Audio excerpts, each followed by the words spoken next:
Say when. Ready. Purpose of this video is to demonstrate the Orwak 5031E trash compactor. I'm going to go through it. Basically, we're going to run some test cycles and show you how the whole system works all together. First, we start with the operator control panel. It's a start-stop button. Also, an emergency stop button that if anything were to happen that you need to stop in an emergency, you can stop in an emergency.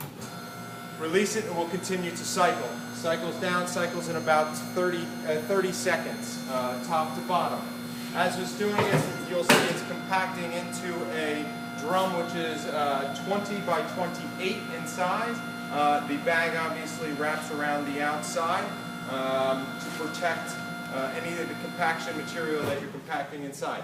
Head lifts up, slides back, all the way back, and you load material directly into the 20 by 28 inch load opening. It's important to understand that when you do slide this forward, it will lock into place, cannot start or stop unless it is fully in place. Guard for safety and protection for pinch points, things to that nature. Again, once you load, you will compact. As you compact, and fill the chamber to the point where you have enough material in to unload, you will then change the process. As you can see, that's pushing all the way down to the bottom. Yeah, plastic air being squished out, so we condense. Inside the chamber there are what they call dog ears, which maybe we can get a picture of, that will help hold the material down.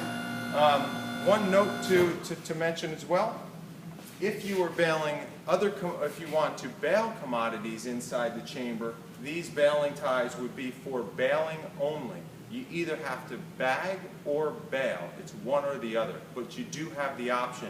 Cardboard would be a primary example of where you could load cardboard and bale the cardboard without using the bag. Still using the chamber as your compaction point though.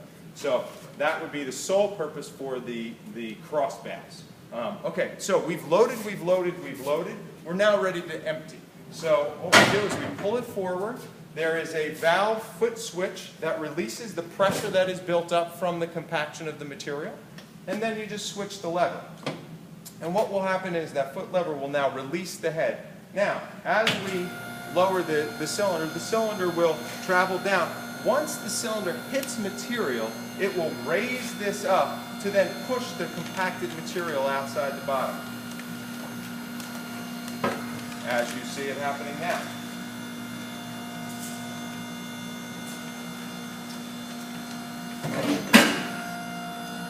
So, now your bag is, your machine is fully raised. The compacted material is in the bag. At this point, we would collect the bag, bring it forward. This is our standard bag lifter. This will prevent your employees from having to lift any bags. We will then take the compacted material, slide it onto the bag lifter, and tie off with our tie tool and our wire around, roll this out to the dumpster or wherever you need it to go, and then dump it into Gaylord's. Upon doing that, you simply reload an additional bag and lower the machine down to the original start position, lock the handle, and repeat the process. Runs on single phase 110 power, and I think that's about it. Thank you for your time, and we appreciate the business.